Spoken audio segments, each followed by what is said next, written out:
The tiny golden retriever puppy dropped something at Ryan Mitchell's feet. He looked down.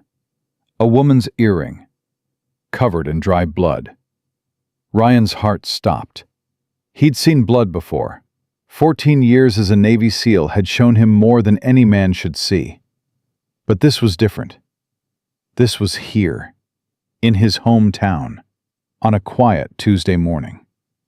The puppy stared up at him with desperate, pleading eyes, then tugged at his pant leg, pulling him toward the woods. Every instinct screamed danger. Every ounce of training said follow. And when Ryan finally discovered why this trembling puppy had chosen him, it broke him completely. Before we continue, if you're new here, hit that subscribe button and follow this story to the very end. I promise you, what happens next will stay with you forever. And drop a comment telling me what city you're watching from. I want to see how far this story travels around the world. Ryan Mitchell hadn't slept in 3 days. Every time he closed his eyes, he was back in that village in Afghanistan. The screaming, the gunfire, the face of the child he couldn't save. So he ran instead. Every morning at 0500, just like he had for the past 14 years. His body moved on autopilot through the quiet streets of Ridgewater, Virginia, a town so small it didn't appear on most maps. A town where nothing ever happened. That's why he'd come home. To escape. To forget. To figure out why he was still alive when so many others weren't. Ryan's feet pounded the pavement in a steady rhythm. His Navy NWU Type 3 uniform was faded from too many washes, but it was the only thing he felt comfortable wearing anymore. The green and brown digital camouflage pattern had become his second skin over 14 years. Taking it off felt like shedding his identity, and Ryan wasn't ready to face who he was without it. He was 35 years old, short, dark brown hair that was growing out for the first time since boot camp. A face carved by hard angles and harder experiences. Eyes that had seen too much and showed too little. His mother had died 6 months ago while he was deployed.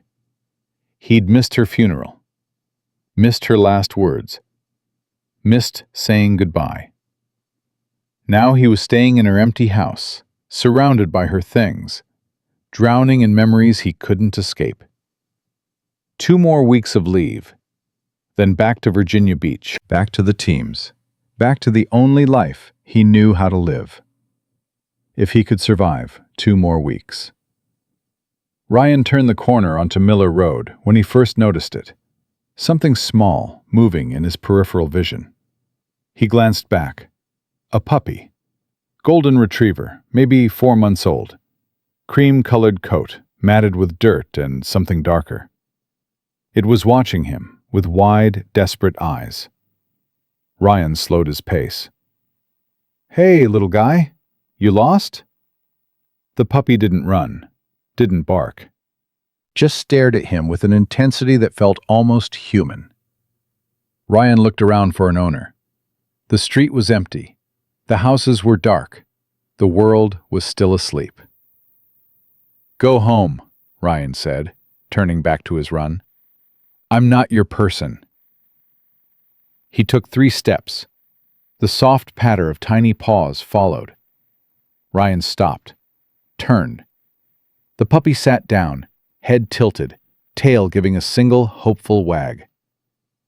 "I said go home." The puppy whimpered. Ryan's jaw tightened. He didn't do attachments, didn't do soft, didn't do vulnerable. 14 years in special operations had trained all of that out of him. He turned and ran faster. The puppy ran too. Its tiny legs struggled to keep up, but it refused to fall behind. Ryan pushed harder. The puppy pushed harder. A quarter mile later, Ryan was at full sprint. The puppy was still there, stumbling, panting, but still following. Ryan finally stopped, breathing hard. Not from the run, from the frustration. "What do you want from me?" The puppy sat down, chest heaving, and stared at him with those eyes. Those desperate, pleading, heartbreaking eyes. Then it did something that made Ryan's blood run cold. It turned and walked a few steps away, stopped, looked back, whimpered, and waited. Ryan had seen this behavior before, in military working dogs. Dogs trained to lead their handlers to something important, something dangerous. "What are you trying to show me?" The puppy let out a tiny bark and took another few steps, then looked back again, waiting. Ryan's seal instincts kicked into high gear. Something was wrong. Very wrong. He followed. The puppy led him off the main road and down a narrow path toward the edge of town. With every step, the puppy's anxiety increased. Its breathing became more frantic, its movements more urgent. Then it stopped, sniffed the ground, and started digging. Ryan crouched beside it, watching. The puppy unearthed something and placed it carefully at Ryan's feet. A hair tie. Blue elastic with strands of blonde hair still attached. Ryan picked it up. His stomach tightened.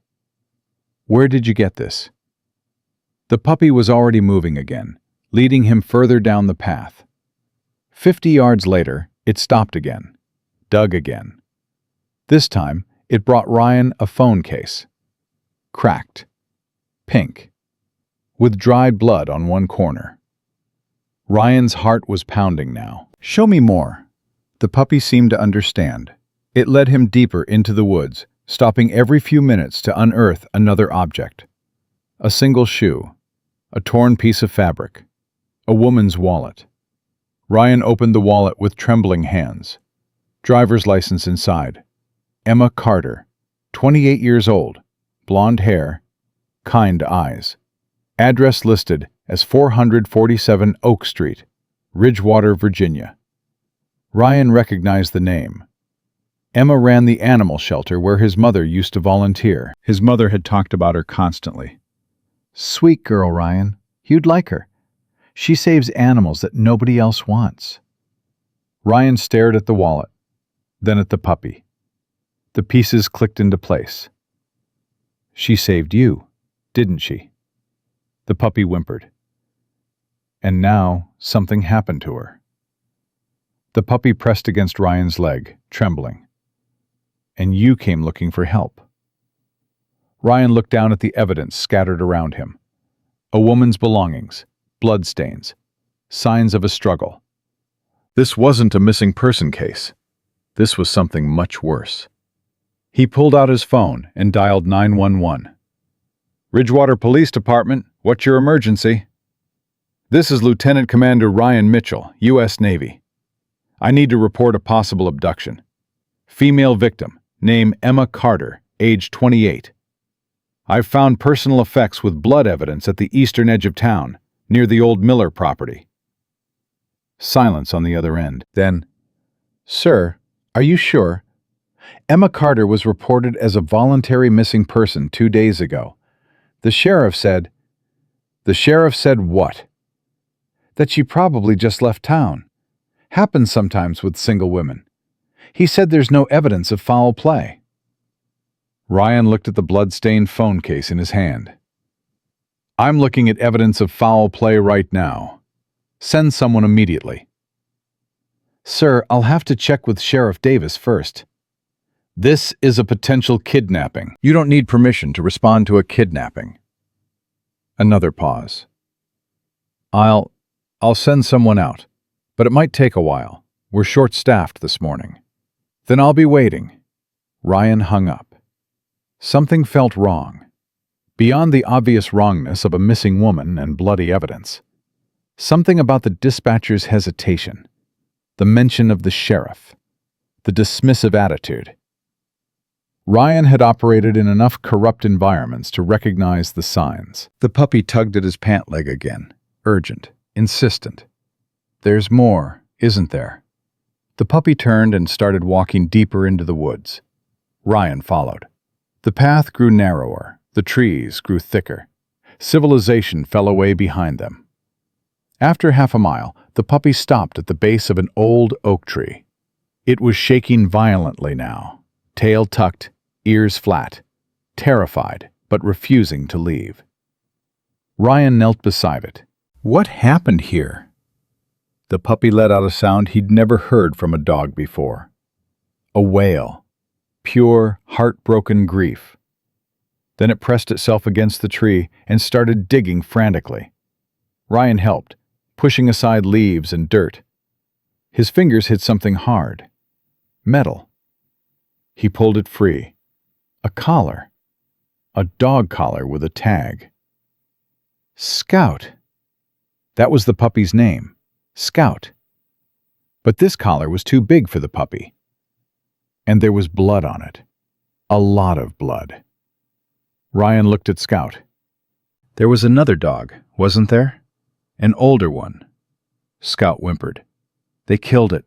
Whoever took Emma. They killed your friend. Scout collapsed against Ryan's chest, body shaking with sobs that sounded almost human. And Ryan held him, despite every instinct that said, don't attach, don't feel, don't let anything in. He held the trembling puppy and let it grieve. I'm going to find her, Ryan whispered. I promise you, I'm going to find her.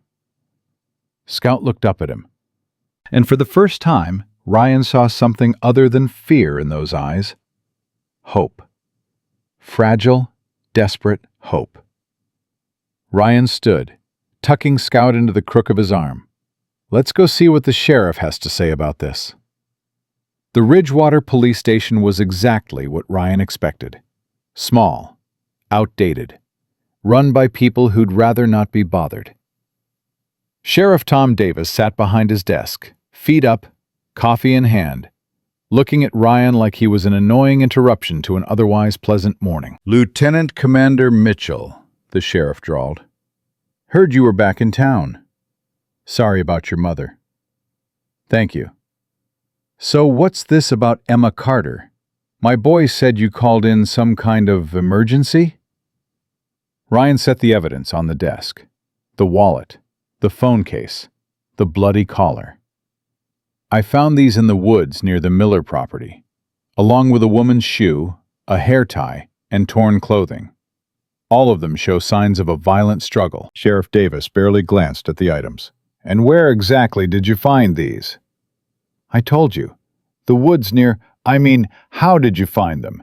You just happened to be walking through the woods at 5 in the morning and stumbled across a crime scene? A puppy led me to them. The sheriff's eyebrows rose. A puppy? Yes, this puppy. Ryan held up Scout. The sheriff laughed. Son, I've been doing this job for 30 years. You know how many times someone's come in here with a wild story about their dog leading them to evidence? It's always nonsense. With respect, Sheriff, I've been doing my job for 14 years. I know what evidence of violence looks like. This is evidence of violence. Or it's evidence of a woman who packed up and left in a hurry. Happens all the time. Emma Carter had no family here, no real ties. She probably just got tired of small-town life and took off. And left her dog behind? Dogs run away. And bled all over her phone case? Could have been anyone's blood. Could have been the dog's. Ryan felt his patience evaporating. Sheriff, are you going to investigate this or not? Davis finally set down his coffee. His eyes hardened. Let me give you some advice, Lieutenant Commander. You've been gone a long time. You don't know how things work around here anymore. This is a quiet town. Peaceful. We don't have kidnappings or violent crimes. We have people who leave and people who stay. Emma Carter left. End of story. And if I don't accept that, then I'd suggest you focus on your leave and let the professionals handle police work. Ryan stared at him. 14 years of reading people in hostile environments told him everything he needed to know. Sheriff Tom Davis was lying, and he wasn't even trying hard to hide it. Thank you for your time, Sheriff. Ryan gathered the evidence and walked out. Scout pressed against his chest, still trembling. "Looks like we're on our own, buddy." As they left the station, Ryan noticed something. A black SUV parked across the street. Tinted windows, engine running. Someone inside, watching them. Ryan memorized the license plate without looking directly at the vehicle. Then he kept walking. His SEAL training kicked into full gear. He was being surveilled, which meant someone was nervous about his questions. Which meant Emma Carter hadn't just left town. Someone had taken her, and someone powerful was covering it up. Ryan reached his mother's house and went inside. He set Scout down and pulled out his laptop. Time to do some real investigating. First search: Emma Carter, Ridgewater, Virginia. Local veterinarian. Ran the Ridgewater Animal Shelter for 5 years.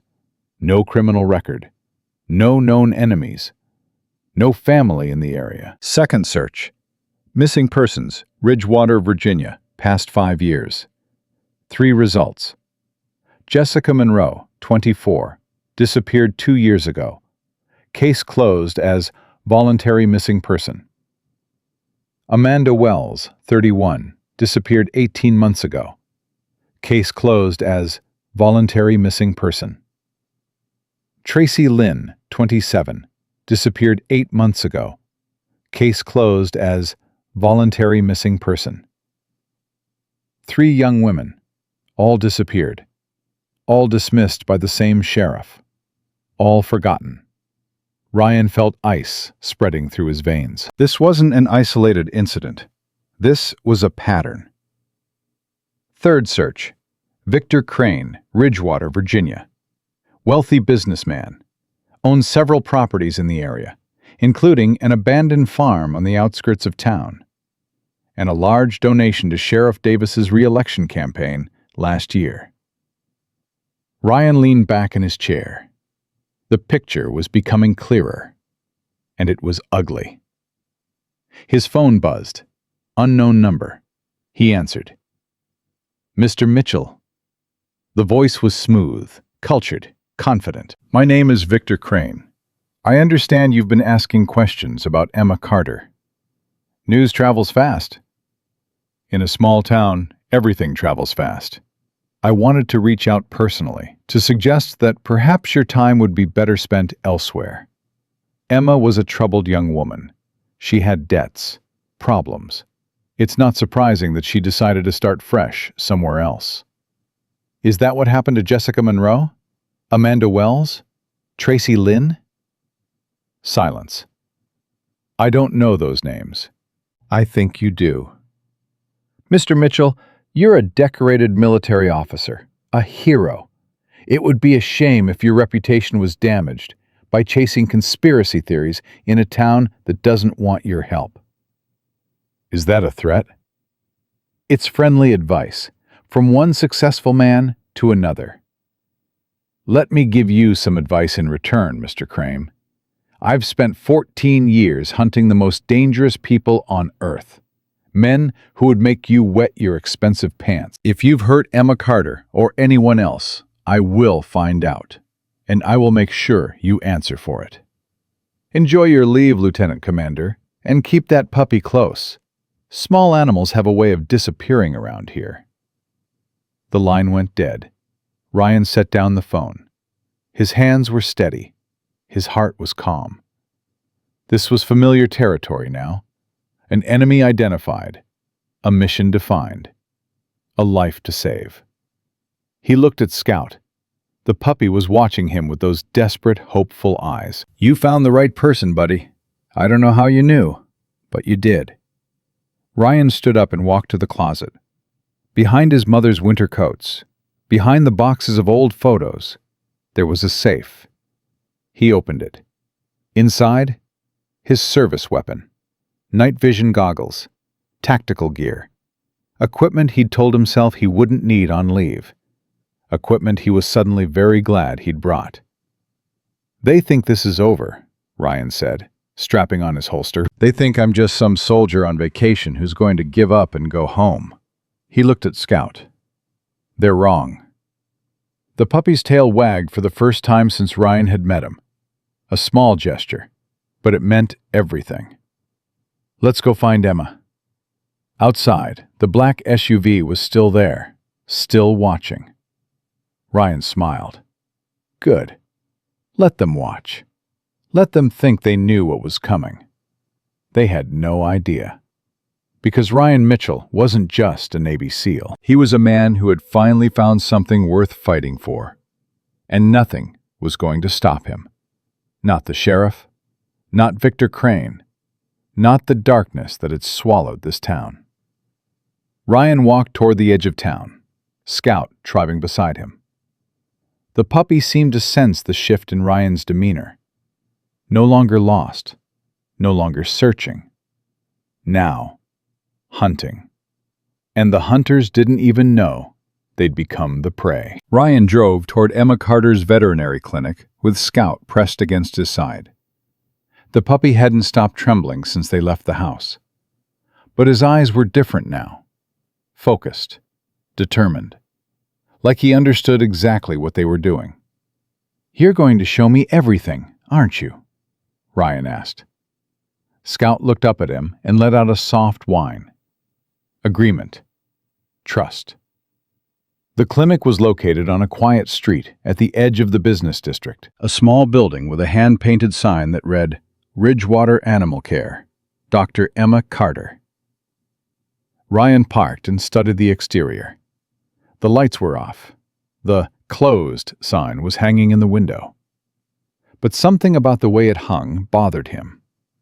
Crooked. Hasty. Like someone had flipped it without caring. Emma Carter didn't seem like the type who didn't care. Stay close, Ryan told Scout. The front door was locked. Ryan walked around to the side. A service entrance. Also locked. But the lock was old, simple. Ryan had it open in 30 seconds. Scout squeezed through the gap before Ryan could stop him. The puppy's nose hit the floor immediately, sniffing frantically. Then he started crying. That same heartbroken wail from the woods.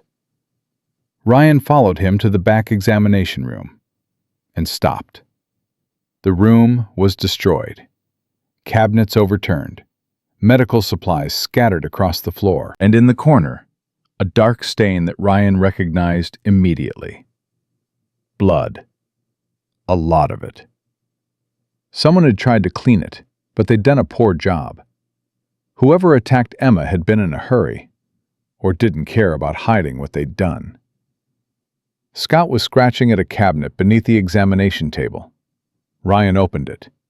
Inside, he found a leather-bound appointment book. He flipped through the pages until he reached the last entry. 3 days ago. Home visit, Johnson Farm, aggressive dog case, 7 p.m. Ryan stared at the words. Johnson Farm. He knew that property. Everyone in Ridgewater did. It had been abandoned for 5 years after Old Man Johnson died. But Ryan's research last night had shown something interesting. The property had been purchased 18 months ago by a shell company. A company traced back to Victor Crane. She went there, Ryan said quietly. And she never came back. Scout whimpered and pressed against his leg. Ryan pulled out his phone and took photos of everything. The blood, the destruction, the appointment book. Evidence that Sheriff Davis would never investigate. Evidence that Ryan would need for what came next. As he turned to leave, something caught his eye. A photograph on Emma's desk. Her and an older golden retriever, both smiling. A caption written in Emma's handwriting. Max, my first rescue, my best friend. 8 years together. Ryan looked at Scout. Max was the older dog, wasn't he? The one whose collar we found? Scout's whole body sagged, like the memory was too heavy to carry. Ryan picked up the photo and tucked it into his jacket. She'll want this back, when we find her. Scout looked up at him and for just a moment his tail wagged. Hope. Fragile, but real. Ryan drove toward Johnson Farm, taking back roads to avoid the black SUV that had been following him all morning. He'd lost them near the old mill, but he knew they'd find him again soon. "We need backup," Ryan muttered to Scout. "This is bigger than one man and a puppy." He pulled out his phone and dialed a number he hadn't called in months. 3 rings. Then a familiar voice. "Well, well, Lieutenant Commander Mitchell. Thought you were on leave." "Chief, I need your help." Jake Morrison laughed. They'd served together for 8 years, been through hell and back more times than either could count. "You know I'm retired, right? Got a fishing boat now. Very peaceful." "A woman's been kidnapped. Local law enforcement is compromised. I've got evidence of a trafficking ring operating out of a small town in Virginia." Silence. "Where?" "Ridgewater. About 2 hours from your place." "I can be there by nightfall." "Bring whoever you can trust. This is going to get ugly." "Ugly is my specialty. See you soon, brother." Ryan hung up. Scout was watching him with those intelligent eyes. "Cavalry's coming," Ryan said. "But we can't wait. Emma might not have that long." The road to Johnson Farm was barely a road at all. More like a path that nature was slowly reclaiming. Ryan parked his truck a half-mile away and continued on foot. Scout walked beside him, nose working constantly. Every few steps, the puppy would pause, sniff, then change direction slightly. He was tracking something. Someone. "You can still smell her, can't you?" Scout whimpered. "Show me." The puppy led Ryan off the path and into the dense woods. They walked for 20 minutes. Then Scout stopped. His body went rigid, ears flat, tail tucked, pure terror. Ryan crouched beside him. "What is it?" Scout was staring at a spot about 30 yards ahead. Ryan pulled out his binoculars, and his blood turned to ice. The Johnson Farm wasn't abandoned at all. It was fortified. Chain-link fencing topped with razor wire. Security cameras at every corner. Armed guards patrolling the perimeter. This wasn't a farm. It was a prison. Ryan counted the guards. 4 visible. Probably more inside. Professional equipment. Military-grade weapons. These weren't local thugs. These were trained operators. "What the hell is going on here?" Ryan breathed. Scout pressed against his leg, shaking. But his eyes were fixed on a building at the center of the compound. An old barn, reinforced with new metal siding. No windows. 1 door. Heavily guarded. Ryan's SEAL training screamed at him. High-value target location. Whatever Victor Crane was hiding, it was in that barn. And if Emma was still alive, that's where she'd be. Ryan pulled back into the trees, his mind racing. He couldn't assault this position alone, not without getting himself killed and leaving Emma worse off than before. He needed intel. He needed a plan. He needed Chief and his team to arrive. But most of all, he needed to confirm that Emma was still alive. "Scout." The puppy looked up at him. "I need you to do something brave. Can you do that?" Scout's tail gave a tiny wag. "I need you to get closer. To the barn. Can you smell if Emma's inside?" Scout's ears perked up. He understood. "If they see you, run. Run as fast as you can back to me. Don't let them catch you." Scout pressed his nose against Ryan's hand. A promise. Then he slipped into the undergrowth and started moving toward the compound. Ryan watched through his binoculars, heart pounding. The puppy moved like a ghost. Low to the ground, using every bit of cover. Like he'd been trained for this. Maybe, Ryan thought, he had been. Military canine programs started training dogs young. Even puppies showed aptitude for certain skills. Scout reached the fence line and paused. His nose worked furiously. Then he started whimpering, scratching at the ground, crying. Ryan's throat tightened. "She's in there." Scout confirmed it. Emma was inside that barn, alive. The puppy turned and started back toward Ryan. But halfway across the clearing, disaster struck. A guard spotted him. "Hey, what the—" The man raised his rifle. Ryan's hand moved to his weapon. But before he could act, Scout did something incredible. Instead of running straight back to Ryan, he darted in the opposite direction, drawing the guard away, protecting Ryan's position. "Smart dog," Ryan breathed. Scout led the guard on a chase through the woods, always staying just out of reach. Finally, after 5 minutes, the guard gave up. "Stupid stray," he muttered, heading back to his post. Scout circled around and rejoined Ryan 10 minutes later, panting, exhausted, but alive. Ryan scooped him up and held him close. "You brave little idiot. You could have been killed." Scout licked his face. No regrets. Ryan carried him back to the truck. His phone buzzed. A text from Chief. "ETA 4 hours. Bringing Reaper and Doc. This better be good." Ryan smiled grimly. 4 hours. Emma had to survive 4 more hours. He just had to make sure nobody moved her before then. Ryan positioned himself on a ridge overlooking the compound. From here, he could see the entire operation. Count the guards, track their patrol patterns, note when shifts changed. Scout lay beside him, occasionally lifting his head to sniff the air, always pointing toward the barn, always confirming Emma's location. "You really love her, don't you?" Scout whimpered softly. "How long have you known her?"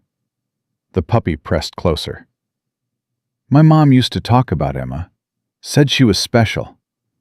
Said she saved animals nobody else wanted." Ryan's voice caught. "My mom would have wanted me to save her." Scout looked up at him, understanding, connection. "I'm going to bring her home, I promise." The afternoon passed slowly.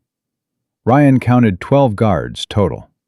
4 on the perimeter, 4 rotating between buildings, 4 inside the main house, plus whoever was in the barn with Emma. Too many for a solo assault, but not too many for a SEAL team. At 1800 hours, a vehicle approached the compound. Black Mercedes. Ryan trained his binoculars on the driver. His jaw tightened. Sheriff Tom Davis. The sheriff got out and walked toward the main house. Victor Crane emerged to greet him. They shook hands like old friends, then disappeared inside together. "So that's how it works," Ryan muttered. "The sheriff delivers the victims. Crane does the rest." Scout growled, low and dangerous. "I know, buddy. I know." 30 minutes later, the sheriff emerged. He was carrying a briefcase that he hadn't arrived with. Payment for services rendered. Ryan photographed everything. The handshake, the briefcase, the smug smile on both men's faces. Evidence that would bury them both, if Ryan lived long enough to use it. At 1930 hours, something changed. Guards started moving with purpose. Vehicles were being prepared. Someone was shouting orders. Ryan's stomach dropped. "They're moving her." He grabbed his phone, called Chief. "How far out are you?" "Still 2 hours. What's happening?" "They're mobilizing. Looks like they're about to move the package." "Can you track them?" "Not if they go mobile. I'll lose them in the dark." Chief was silent for a moment. "Can you delay them?" "How?" "You're a SEAL, Mitchell. Figure it out." The line went dead. Ryan looked at Scout. "Looks like we're doing this early." The puppy's ears perked up. Ready. Ryan checked his weapon, counted his ammunition, ran through a dozen tactical scenarios in his head. Every single one ended badly. But staying here and watching Emma disappear forever ended worse. Okay, here's the plan. Scout tilted his head.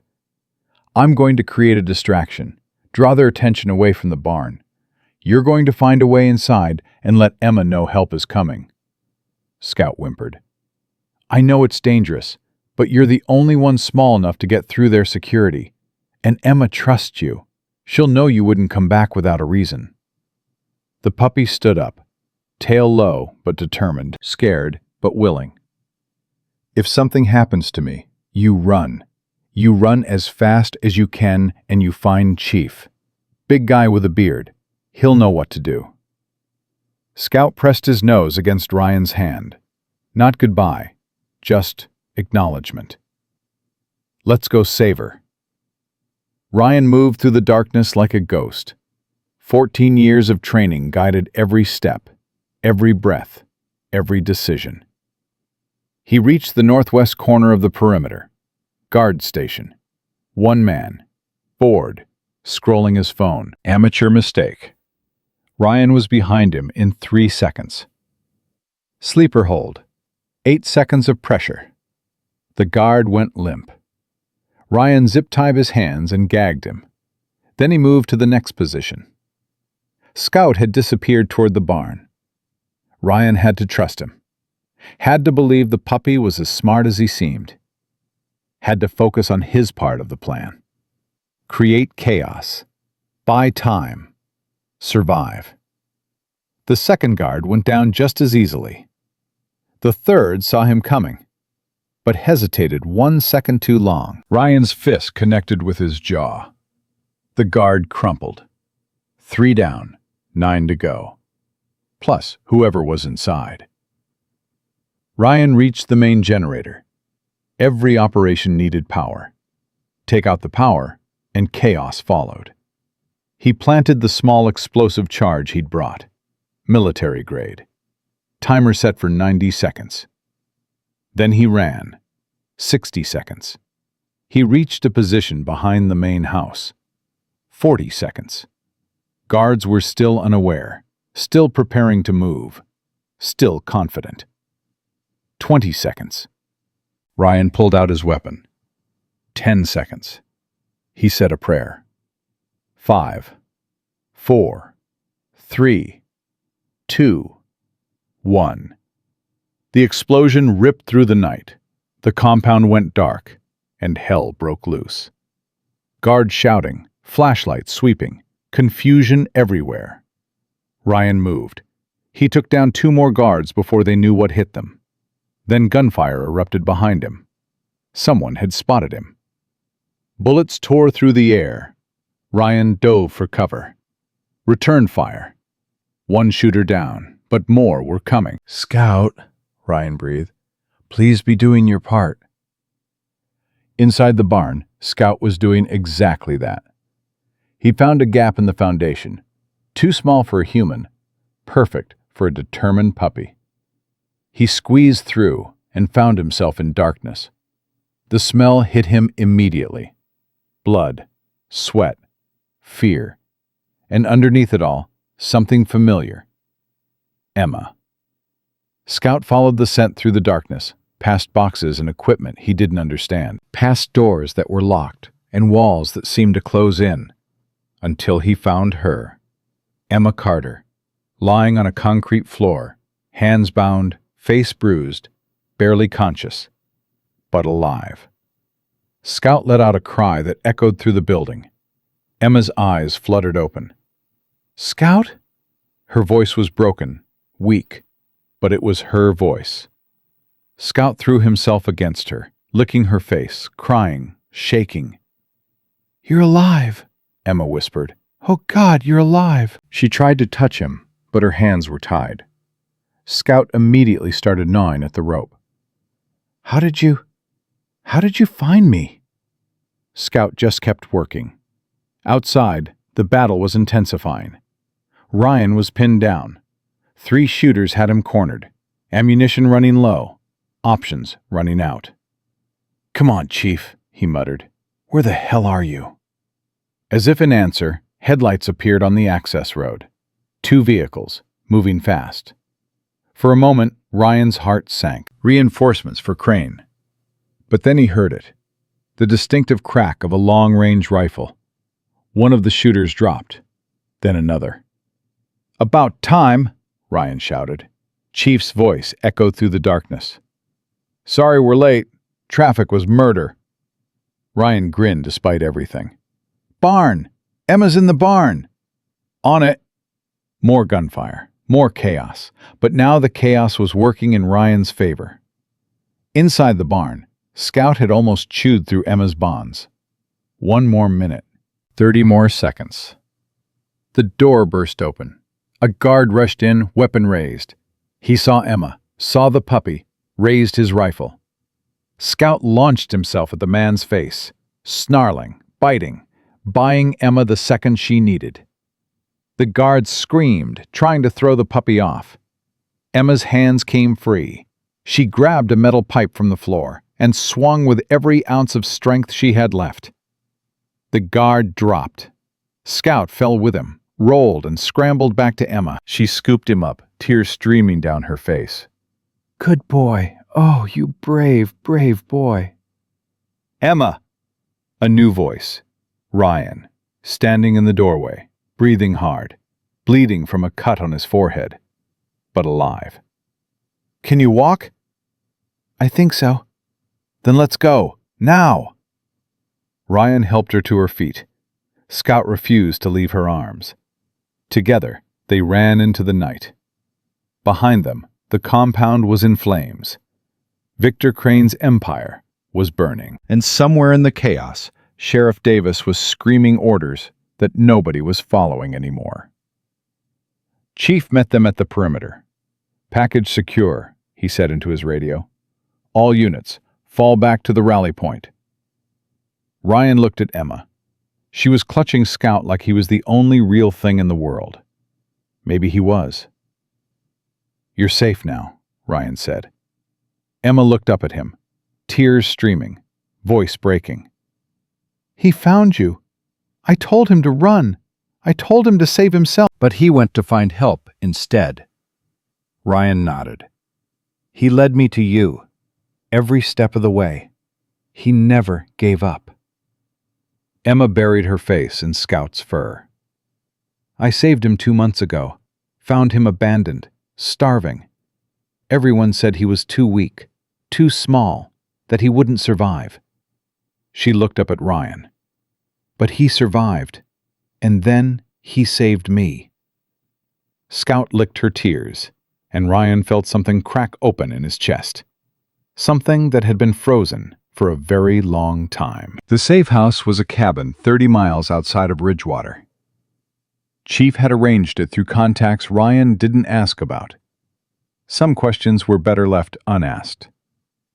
Emma sat on a worn couch, Scout curled in her lap, refusing to be separated from her even for a moment. A medic named Doc was checking her injuries. Bruised ribs, dehydration, cuts and scrapes that would heal. The wounds that wouldn't show were another matter. Ryan stood by the window, watching the road. Every car that passed made his hand move toward his weapon. "She needs a hospital," Doc said quietly, joining him. "Hospital means paperwork. Paperwork means Sheriff Davis finds out where she is." "She's stable, but she's been through hell, Ryan. The psychological damage." "I know." Ryan looked at Emma. She was stroking Scout's fur with trembling fingers, her eyes distant, unfocused. The look of someone who'd seen things that couldn't be unseen. Ryan knew that look. He saw it in the mirror every morning. Chief approached, phone in hand. "Got some intel. Crane's compound is compromised, but he wasn't there when we hit it. Neither was the sheriff." "Where are they?" "Unknown. But there's more." Chief's voice dropped. "The barn wasn't just holding Emma. We found evidence of other victims. Documents, photos, transportation records." Ryan's blood ran cold. "How many?" At least a dozen over the past 3 years. All women. All disappeared from small towns within a 100-mile radius. Where did they go? Overseas. Highest bidder. Ryan, this isn't a local operation. It's an international trafficking ring. And Crane is just one piece of it. Ryan closed his eyes. 14 years fighting terrorists. And the real monsters were right here at home. We need to shut it down. All of it. That's above our pay grade, brother. We need to bring in federal authorities. Federal authorities that Crane might have connections to? We don't know how deep this goes. Chief was quiet for a moment. There might be someone we can trust. Captain Sarah Reyes, State Police Special Investigations. She's been trying to build a case against Crane for 2 years. Can't get anyone to cooperate. How do you know her? She's my ex-wife's sister. Ryan raised an eyebrow. Your ex-wife's sister is leading an investigation into human trafficking? Small world, Chief shrugged. Want me to make the call? Ryan looked at Emma again. She was whispering something to Scout. The puppy was licking her tears.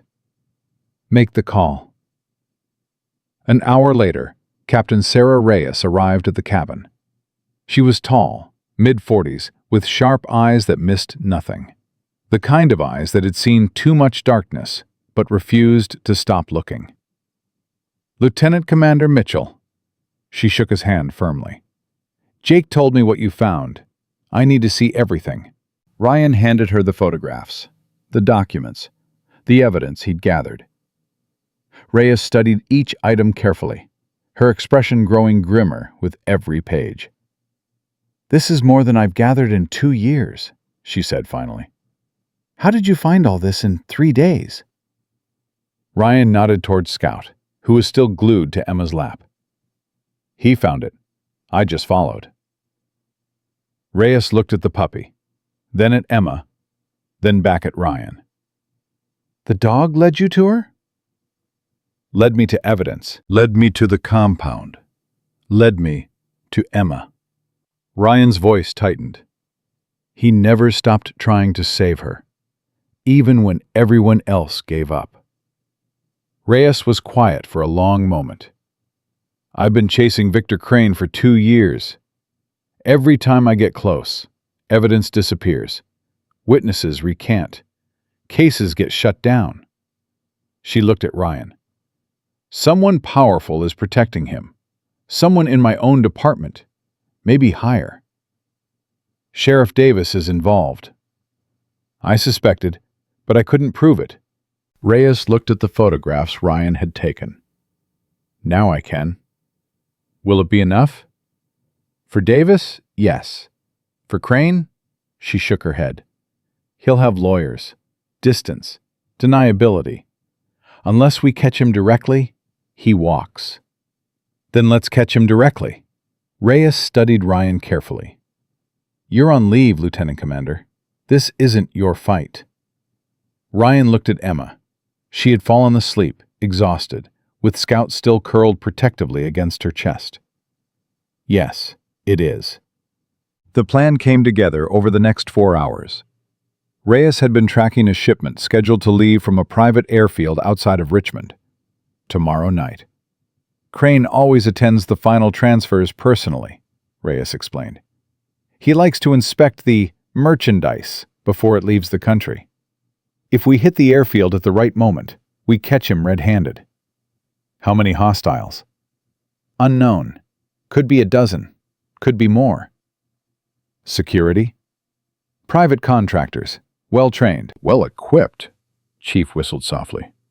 That's a lot of firepower for a cargo shipment. It's not cargo, Reyes said grimly. It's women. At least 6 that we know of. Ryan's jaw tightened. Rules of engagement? Officially, I can only authorize observation and documentation. We call in backup once we confirm Crane's presence. And unofficially? Reyes met his eyes. Unofficially, if innocent lives are in immediate danger, you do whatever it takes to protect them. Ryan nodded. Understood. The team spent the rest of the night preparing. Weapons checked, communication equipment tested, escape routes memorized. At some point, Ryan found himself sitting beside Emma. She was awake now, watching Scout sleep in her lap. "You should rest," Ryan said quietly. "I can't close my eyes without seeing it. The barn, the other women, the things they said they were going to do to us." Her voice cracked. Ryan didn't know what to say. He'd spent 14 years learning how to fight. No one had taught him how to comfort. "They're not going to hurt you again," he said finally. "I promise." Emma looked at him. "Why are you doing this? You don't know me. You were just passing through." Ryan was quiet for a long moment. "My mother used to talk about you, before she died. She said you were special, that you saved animals nobody else wanted." "Helen Mitchell was your mother?" Ryan nodded. Emma's eyes filled with fresh tears. "She was the kindest woman I ever met. She volunteered at my shelter every week until she couldn't anymore. She used to tell me about her son, the hero." "I'm not a hero." "You came for me. Scout came for you. I just followed." Emma stroked the sleeping puppy's fur. "He found you for a reason. Dogs know things. They sense things." She looked up at Ryan. "Maybe he knew you were the only one who would listen." Ryan didn't have an answer for that, so he just sat with her. Two broken people and a brave little dog, waiting for the dawn. At 0300 hours, Scout suddenly lifted his head. His ears perked, body tensed. Then he let out a low, warning growl. Ryan was on his feet instantly. "What is it?" Chief appeared from the other room, weapon drawn. "We've got company. 2 vehicles approaching. No headlights." "How did they find us?" "Doesn't matter. We need to move." Ryan grabbed Emma's hand. "Come on, now." They ran toward the back of the cabin. Chief covered their retreat. But they were too late. The front door exploded inward. Flashbang grenades filled the room with blinding light. Ryan shielded Emma with his body. Scout was barking frantically. Chaos everywhere. Through the ringing in his ears, Ryan heard voices. "Target acquired! Move! Move! Move!" Not Crane's men. These were professionals. Military-grade tactics. Someone else entirely. Ryan reached for his weapon. A boot connected with his hand. Pain exploded through his wrist. He looked up into the barrel of an automatic rifle. "Don't move, Lieutenant Commander. You're coming with us." Ryan's mind raced. Who were these people? How did they know his rank? What did they want? Then he saw the insignia on the man's uniform, and his blood turned to ice. Federal agents. But not just any federal agents. These were people who operated in the shadows. People who made problems disappear. Ryan had worked with men like this overseas. He knew what they were capable of. "On your knees, hands behind your head." Ryan complied. No choice. Not with Emma beside him. Not with Scout still barking in the corner. "The woman comes with us," the lead agent said. "She's a material witness." "Witness to what?" "That's classified." "She's been through enough.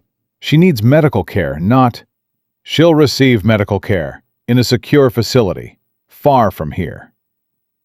Emma grabbed Ryan's arm. "Don't let them take me. Please, please don't let them." "Ma'am, this isn't a negotiation." 2 agents moved toward her. Scout launched himself at them. 4 pounds of fury against 200 pounds of trained operator. It wasn't even close. One agent backhanded the puppy across the room. Scout hit the wall with a yelp and crumpled to the floor. "No!" Emma screamed and lunged for him. An agent grabbed her. She fought, kicked, scratched. They subdued her with brutal efficiency. Ryan watched helplessly, rage building in his chest. "She's a victim," he said through clenched teeth. "Not a criminal." She's a complication, the lead agent replied. And so are you, Lieutenant Commander. Your interference in this operation has created significant problems. What operation? The agent smiled. Victor Crane has been a valuable asset to certain interested parties for over a decade. The intelligence he provides is worth more than a few missing women. Ryan felt the world tilt beneath him. You're protecting him. We're protecting national security interests. By letting him traffic human beings? Sacrifices are sometimes necessary. Ryan's vision went red. 14 years of service. 14 years of believing he was fighting for something good. And this was the truth behind the curtain. You're monsters.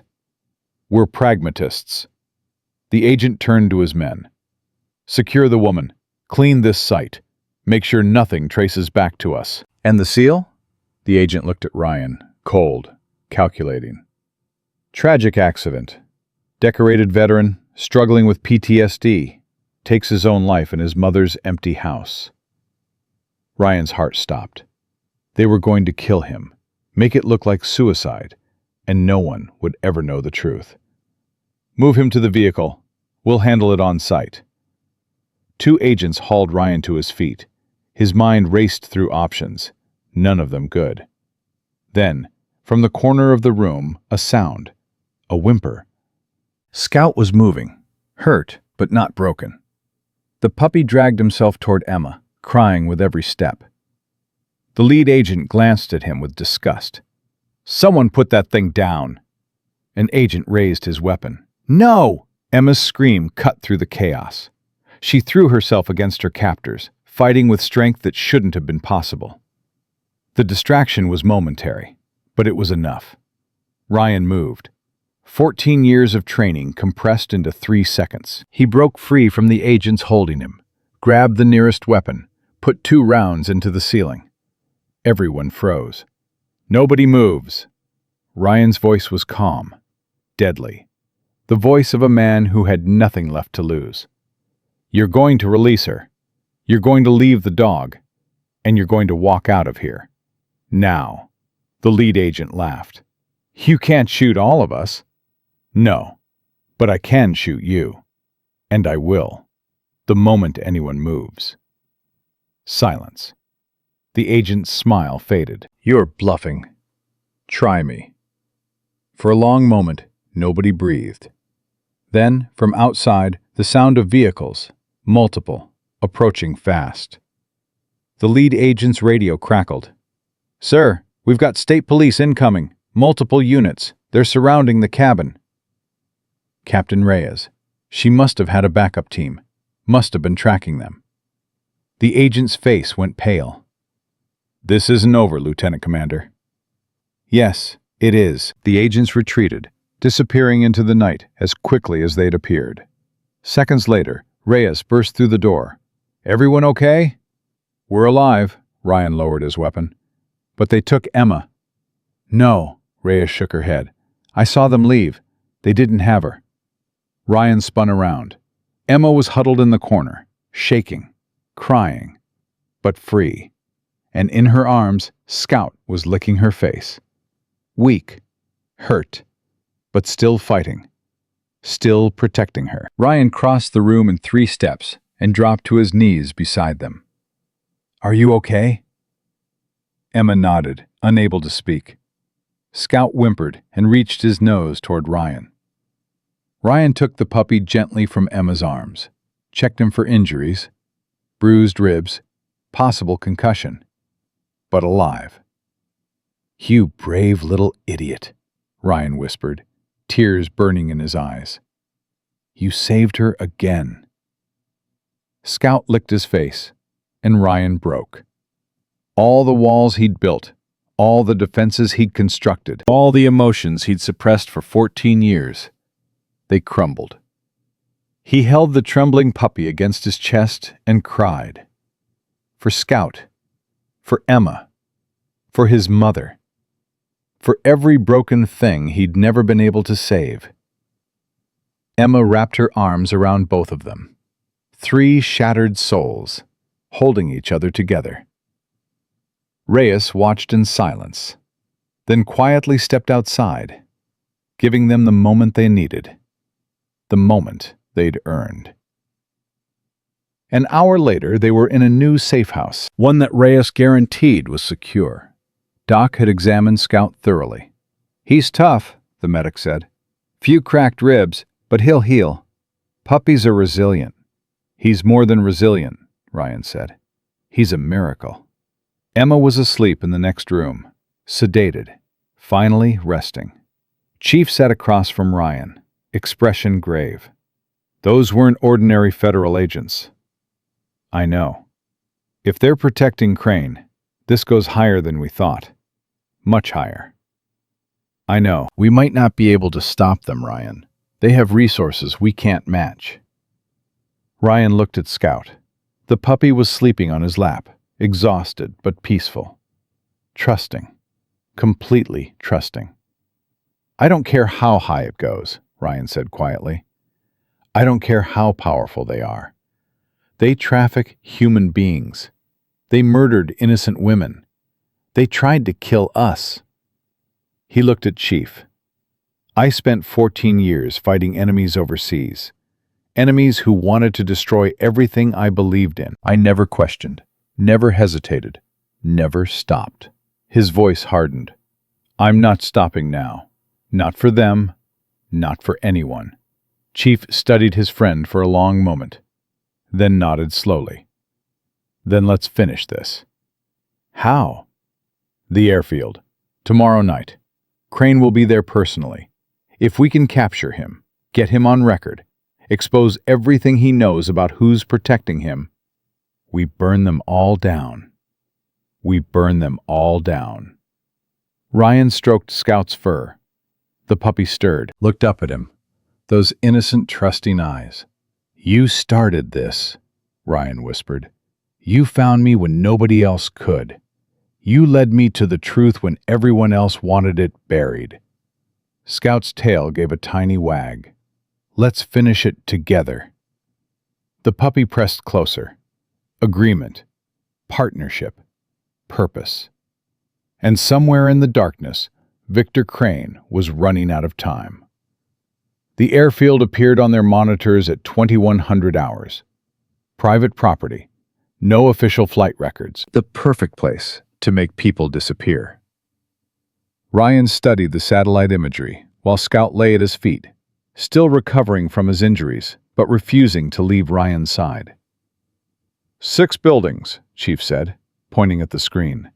"Main hangar here. Secondary storage here. Control tower, obviously abandoned. 3 smaller structures we can't identify." "Guards?" "At least 20, maybe more. These aren't the local boys we hit at Johnson Farm. These are Crane's A-team." Reyes leaned over the table. "My informant says the shipment arrives at midnight. 6 women from different locations. Crane inspects them personally before they're loaded onto the plane. Destination? Southeast Asia. After that, they're ghosts." Ryan's jaw tightened. "How long do we have once they arrive?" 30 minutes, maybe less. Once they're on that plane, they're gone forever. Then we don't let them get on the plane." Chief exchanged a glance with Reyes. "Ryan, we've got 4 operators and a handful of state police. Against 20-plus trained contractors with home field advantage? I've faced worse odds. Not with civilians in the crossfire." Ryan was quiet for a moment. Then he looked at Scout. The puppy raised his head, sensing Ryan's attention. "He went into that compound alone," Ryan said quietly. 4 pounds against a dozen armed men. He didn't calculate the odds. He didn't weigh the risk. He just knew someone he loved needed help, and he went. He looked at Chief. "Those women in that hangar have families, people who love them, people who are praying for miracles right now." Ryan stood. "I'm their miracle, whether I'm ready or not." Chief studied him for a long moment, then smiled. "Damn, brother. When did you get so philosophical?" "Somewhere between the puppy and the existential crisis." Fair enough. Chief turned to the team. All right, let's go save some lives. Emma was waiting when Ryan went to gear up. She'd refused to stay at the safe house, refused to be left behind. You're not going without me, she said. Emma, they took me. They killed Max. They would have sold me to monsters on the other side of the world. Her voice was steady, despite the tears in her eyes. I need to see this end. I need to know they can't hurt anyone else. Ryan wanted to argue, wanted to protect her from more violence. But he saw something in her eyes. The same thing he saw in Scout's. A refusal to give up, a need to fight back. You stay with Reyes, in the command vehicle, no matter what happens. I will. Promise me. Emma took his hand. I promise, but Ryan, promise me you'll come back. He looked at her, at this woman he'd known for only 3 days, but 3 days that felt like a lifetime. I'll come back.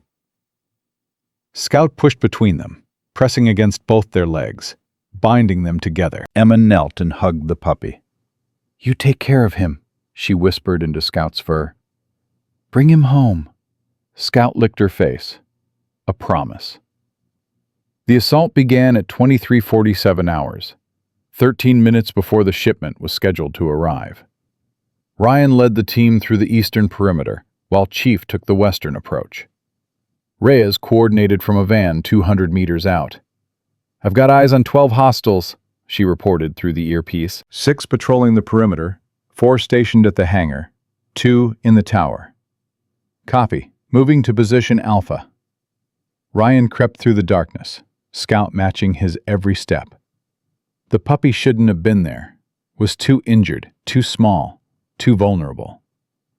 But Scout had refused to stay behind, had followed Ryan out of the safe house and into the vehicle before anyone could stop him. And somehow, having the little dog at his side made Ryan feel stronger, braver, like he wasn't alone anymore.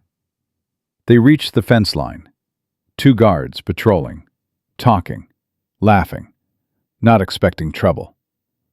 Ryan waited for them to separate, then moved. The first guard went down silently. The second saw him coming, started to raise his weapon. Scout darted forward and bit the man's ankle. Not hard enough to cause real damage, just enough to distract. Ryan finished him before he could make a sound. 2 down, he whispered into his comm. Same here, Chief responded. Perimeter's clearing. Move to Phase 2. They regrouped at the hangar entrance. Chief, Ryan, and 2 of Reyes's most trusted officers. 4 against at least a dozen. Bad odds. But not impossible. Stack up, Ryan ordered. They positioned themselves around the door. Ryan held up 3 fingers. 2. 1. He kicked the door open. Flashbang in. Explosion of light and sound. They moved. The contractors were good, but Ryan's team was better. 4 dropped in the first 5 seconds. 3 more as they tried to regroup, but the rest were recovering, returning fire. Bullets tore through the air. Ryan dove behind a stack of crates. Scout pressed against him, trembling but silent. 6 still active, Chief shouted over the gunfire. Working on it, Ryan popped up, dropped one, moved, dropped another.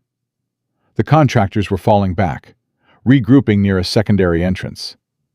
Then a new voice cut through the chaos. That's enough. Everyone froze. Victor Crane stepped into the light. He was holding a woman by the throat. Young, terrified. A gun pressed to her temple.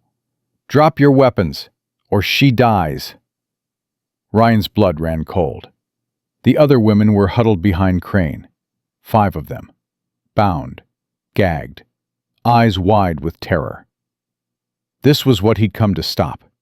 This was the evil he'd sworn to destroy. And now it had a human shield. You must be the famous Lieutenant Commander Mitchell, Crane said smoothly. I've heard a lot about you. The war hero. The patriot. The man who couldn't leave well enough alone. Let her go, Crane, I don't think so. See, this young lady is worth quite a lot of money to some very important people. And you've just cost me a great deal of my investment. It's over. The FBI knows everything. Your protectors can't save you this time. Crane laughed. You think the FBI is going to touch me? I have insurance, Lieutenant Commander. Files, recordings, evidence of corruption that goes all the way to the top. If I go down, I take half of Washington with me. Ryan's grip tightened on his weapon. Crane smiled. So here's what's going to happen. You're going to let me walk out of here with my merchandise. And in exchange, I won't have this pretty young thing's brains splattered all over the floor. You won't shoot her. She's worth too much. She's worth money, but my freedom is worth more. Crane pressed the gun harder against her temple. Last chance. Ryan's mind raced. He could take the shot. Maybe. But if he missed, if he hesitated, an innocent woman would die.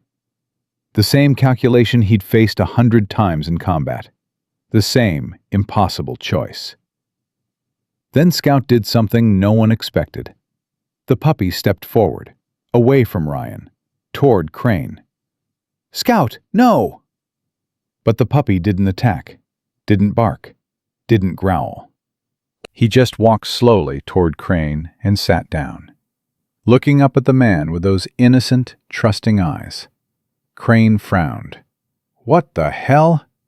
Scout whimpered, softly, pitifully. The sound of a lost, scared puppy looking for kindness.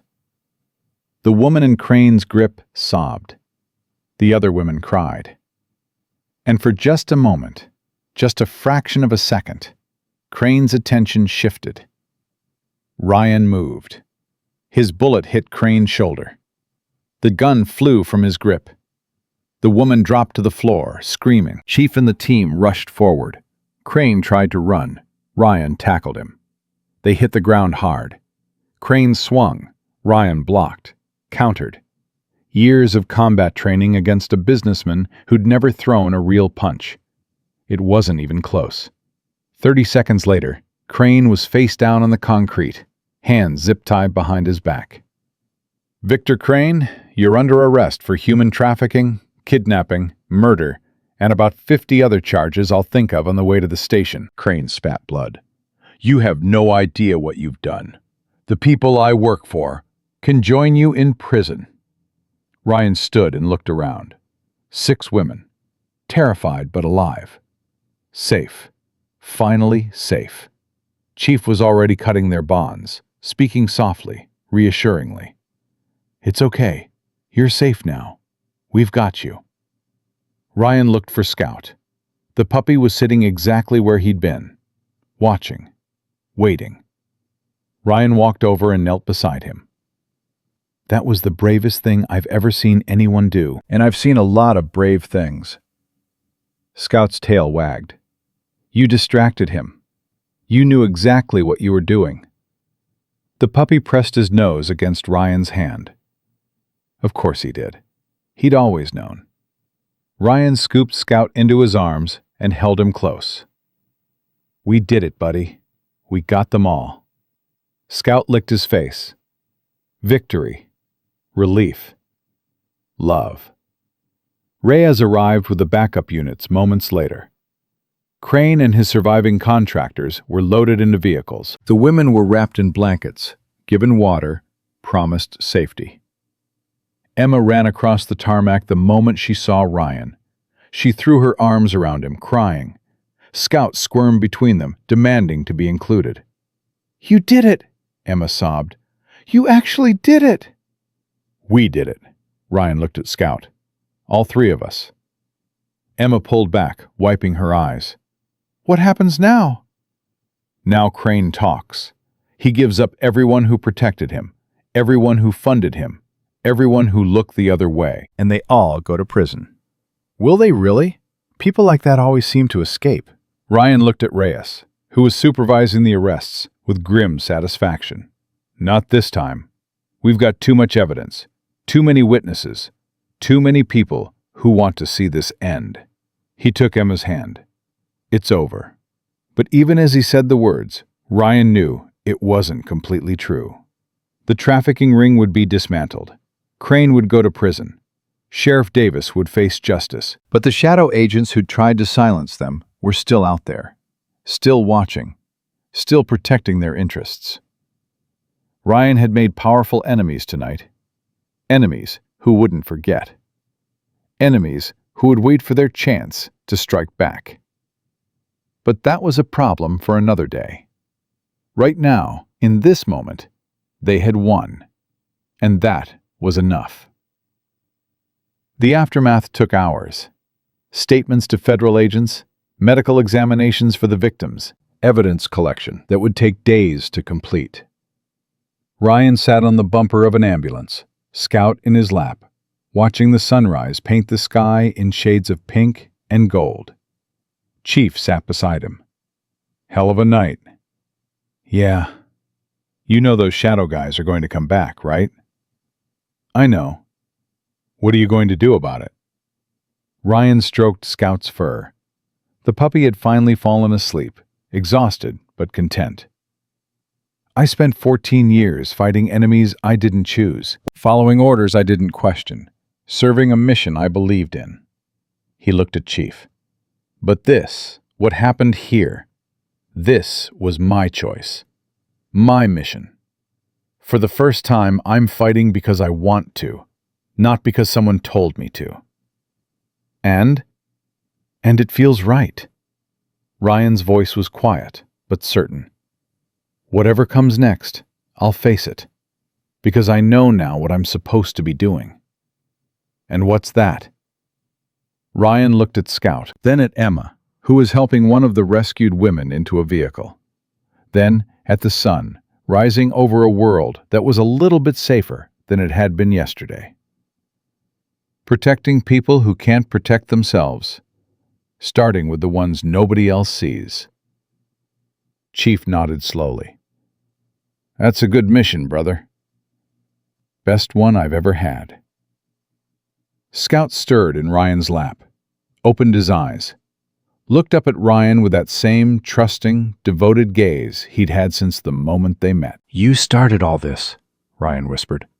A tiny puppy who wouldn't give up, who kept following a stranger until he listened. Scout's tail wagged. You saved Emma. You saved those women. You saved me. The puppy licked Ryan's chin. No big deal. Just doing what needed to be done. Ryan held him closer. And for the first time since he could remember, the weight on his chest felt lighter. The nightmares felt farther away. The future felt possible. Emma appeared beside them. They're taking the last victim to the hospital. She's going to be okay. They're all going to be okay, Ryan said, because of what we did tonight. Because of what you did, Emma sat beside him. I just watched. You survived. That's not nothing. Emma was quiet for a moment. Then she leaned her head against Ryan's shoulder. What happens now? After all the statements and the trials and the media circus? I don't know. Do you have to go back? To the Navy? Ryan thought about it. His leave was almost over. He was expected back at Virginia Beach in a week. Back to the teams. Back to the life he'd known for 14 years. But something had changed. He had changed. I don't know, he said again. But I know I'm not the same person who drove into this town a week ago. Who are you now? Ryan looked at Scout, then at Emma, then at the sunrise. Someone who finally has a reason to come home. Emma took his hand. Scout pressed against both of them, and as the sun rose over the airfield, 3 broken souls sat together, finding peace in the midst of chaos, finding hope in the aftermath of darkness, finding each other in the most unexpected way possible. Because a tiny puppy had refused to give up, because he'd chosen a stranger who turned out not to be a stranger at all, because love, real love, doesn't calculate odds or weigh risks. It just keeps going, keeps following, keeps fighting, until it finds the miracle it's been looking for. 6 months had passed since the airfield. Ryan Mitchell stood at the window of his mother's house, watching Scout chase a butterfly across the yard. The puppy wasn't so tiny anymore. 6 months of good food and unconditional love had transformed the starving, trembling creature into a healthy, energetic young dog. But those eyes hadn't changed. Still trusting, still devoted, still seeing something in Ryan that Ryan was only beginning to see in himself. "You're doing that thing again," Emma said from behind him. "What thing?" "The brooding thing, standing at the window, looking contemplative." Ryan smiled. "Old habits." Emma wrapped her arms around him from behind. "You know what today is?" "Tuesday." "It's the day you're supposed to give Captain Morrison your answer." Ryan's smile faded. Chief had called 2 weeks ago with an offer. A new unit being formed, specialized in domestic operations, counter-trafficking, protection of vulnerable populations. Everything Ryan had been doing unofficially for the past 6 months, but with resources, authority, and legitimacy. "I don't know if I'm ready," Ryan said quietly. "Ready for what?"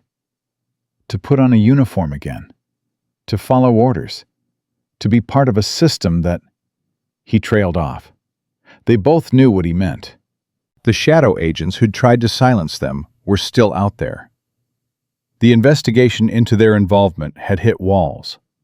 Classified files, redacted documents, witnesses who suddenly couldn't remember anything. Whoever was protecting Crane's network still had power, still had reach, still had the ability to make problems disappear. "You're not the same man who wore that uniform before," Emma said. "And this isn't the same mission." "How do you know?" "Because you're not fighting for abstract ideals anymore. You're fighting for something real, something you've seen, something you've touched." She turned him to face her. "You're fighting for Scout, for me, for every woman in that hangar who would be gone forever if you hadn't listened to a scared little puppy." Ryan looked at her. 6 months. That's all it had been.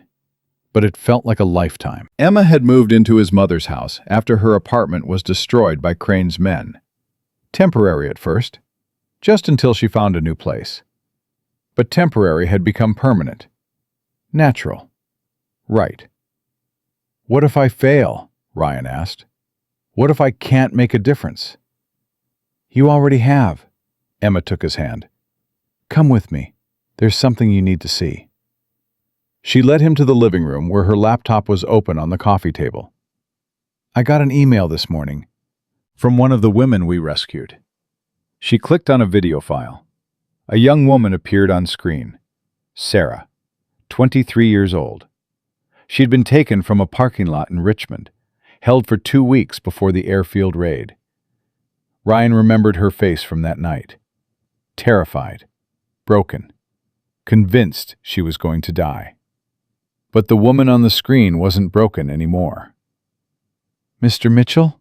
Sarah said, her voice steady despite visible emotion. "I don't know if you'll ever see this, but I needed to try. I needed you to know what you did for me." She took a breath. 6 months ago, I had given up.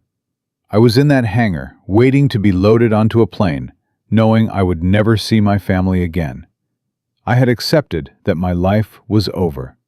Tears spilled down her cheeks. And then you came.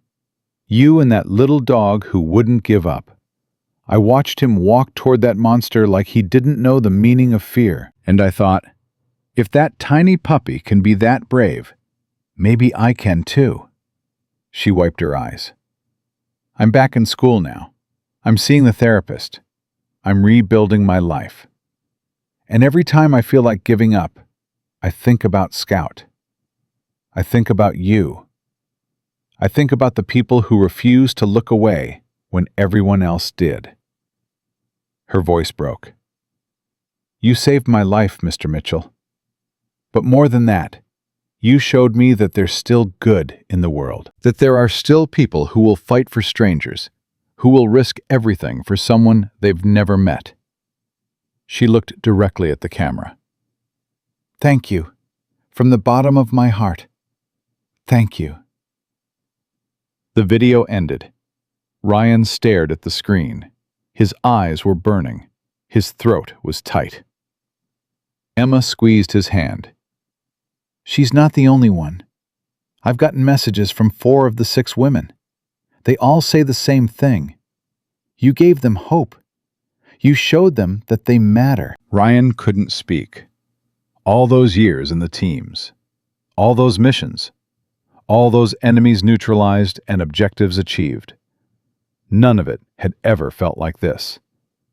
None of it had ever made him feel like he was actually changing something. This is what you're meant to do, Emma said softly. Not fighting wars for politicians. Not following orders from people who trade human lives for political convenience. This. Scout bounded into the room, muddy paws and all. He jumped onto the couch and pressed himself against Ryan's side, tail wagging furiously. Even he knows, Emma laughed. Look at him. He's telling you to stop being dramatic and make the call.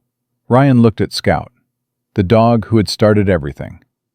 The 4-pound miracle who had walked into his life and refused to leave until Ryan became the man he was supposed to be. You really think I can do this? Scout barked. Once. Emphatic. Yes. Ryan pulled out his phone, dialed Chief's number. Morrison. I'm in. Silence. Then, took you long enough, brother. Welcome to the team. The ceremony was held 3 weeks later, a small affair, private.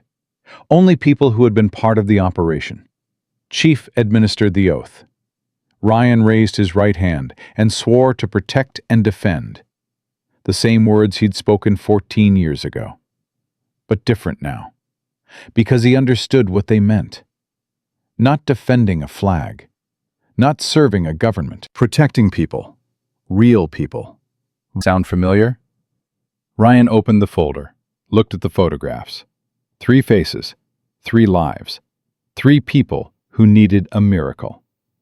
When do I leave? Tomorrow. Chief and the team are already mobilizing. Ryan nodded. I'll be ready. Reyes started to leave, then paused. Mitchell, one more thing. Yes? The shadow agents, the ones who protected Crane. We've been digging, quietly, carefully. Ryan's attention sharpened. And? We found something. A name, a connection we didn't have before. She lowered her voice. This goes high, Mitchell. Higher than I thought possible. We're talking cabinet level. Maybe higher. Who? I can't tell you yet. Not until we have more evidence. But I wanted you to know. We haven't forgotten. We're not going to let them get away with it. Ryan met her eyes. Neither am I. Reyes nodded. I know. That's why I'm telling you. Because when the time comes, we're going to need someone willing to go all the way. Someone who isn't afraid of powerful enemies. I spent 14 years hunting the most dangerous people on Earth. Politicians don't scare me.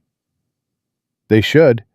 Politicians can destroy you in ways enemies never could. Then I'll destroy them first. Reyes smiled grimly. That's what I was hoping you'd say. That night, Ryan sat on the porch of his mother's house. His mother's house. He still thought of it that way, even though it was his now, his and Emma's, and Scout's. The dog lay at his feet, watching the fireflies dance across the yard. Emma sat beside him, her head resting on his shoulder. You're thinking about what Reyes said. Yeah. The shadow agents? The fact that someone at the highest levels of government was willing to let women be trafficked to protect their political interests. Emma was quiet for a moment. Will you go after them? When the time is right. when we have enough evidence, when we can take them down without getting destroyed in the process. And until then, Ryan looked at the folder on his lap. 3 missing women. Until then, I do what I can, save who I can, build a team, gather resources, become someone they can't ignore. That sounds like a war. It is a war. It always has been. I just didn't realize I was fighting on the wrong front. Scout lifted his head and rested it on Ryan's knee. Those trusting eyes, that unwavering devotion. He started all this, you know, Ryan said. One scared little puppy who refused to give up, who kept following the stranger until he listened, who led me through the darkness to find the light. He chose you. I still don't know why. Emma smiled. I do. Dogs sense things. They know who's good and who's broken, and who needs saving as much as the people they're trying to save. She stroked Scout's fur. You needed him as much as I did. Maybe more. Ryan didn't argue. It was true. 6 months ago, he'd been a man running from his demons, hiving in empty routines, waiting to either find a reason to live or a reason to stop trying. Scout had given him both. I love you, Ryan said. The words came out before he could stop them, before he could second guess, before he could retreat behind the walls he'd spent 14 years building. Emma lifted her head. Her eyes were bright with tears. What did you say? I love you. I love Scout. I love this life we're building. I love who I'm becoming because of you both. He took her hands. I spent so long thinking I wasn't capable of this, that the things I'd done, the things I'd seen, had broken something inside me that couldn't be fixed. But you showed me I was wrong. You and this ridiculous dog who saved the world by refusing to stop following a stranger. Emma laughed through her tears. He is pretty ridiculous. He's perfect. Scout's tail wagged. He knew they were talking about him. He always knew. I love you too, Emma said. I have since the night you walked into that barn and told me I was safe. I looked at you, covered in blood and exhaustion, and I thought, this is a man who would die for someone he's never met. This is a man who understands what it means to protect. She kissed him, soft, tender, full of promise. Scout squeezed between them, demanding to be included. They laughed and made room for him. 3 broken souls who had found each other. 3 survivors who had become a family. What do we do now? Emma asked. Ryan looked at the folder, at Scout, at the woman he loved, at the life that had seemed impossible 6 months ago, but now felt like the only thing that made sense. Now, we keep going. We save who we can. We fight for the people who can't fight for themselves. And we never, ever give up. That sounds exhausting. Probably. I'm in. Ryan smiled. I know. The next morning, Ryan loaded his gear into the truck. Scout sat in the passenger seat, ready for adventure. Emma stood on the porch, arms crossed, trying to look stern and failing completely. Don't do anything stupid, she called. Define stupid. Anything that gets you killed. I'll try. You'd better. Ryan walked back to her and kissed her goodbye. I'll be back in a week, maybe 2. I'll be here, with your stupid dog who isn't allowed to go on dangerous missions anymore, Scout barked from the truck, objecting. He's not coming this time, Ryan said. Chief's orders. Apparently we can't keep bringing a dog into combat situations. Probably wise. Probably. But Ryan looked at Scout, and Scout looked at Ryan, and they both knew that when it really mattered, rules wouldn't stop either of them. I love you, Emma said. I love you too. Come home. Always. Ryan got in the truck. Scout immediately pressed against his side. Even for a routine drive to the airfield, the dog wasn't letting him out of sight. "You know the rules," Ryan said. "No combat missions. You stay with the support team." Scout's ears flattened. Disagreement. "I mean it. You're too important. To me, to Emma, to the people we're going to help." Scout whined. "No." A pause. Then Scout licked Ryan's face. Agreement. Reluctant, but real. "Good boy." They drove in comfortable silence. The road stretched ahead. New mission. New purpose. New beginning. 6 months ago, Ryan had been a broken man searching for a reason to keep breathing. Now he had more reasons than he could count. A woman who loved him. A dog who had saved him. A team who trusted him. A mission that mattered. And enemies who were about to learn that some people refused to be silenced. Ryan looked at Scout. "You started all of this. You know that, right?"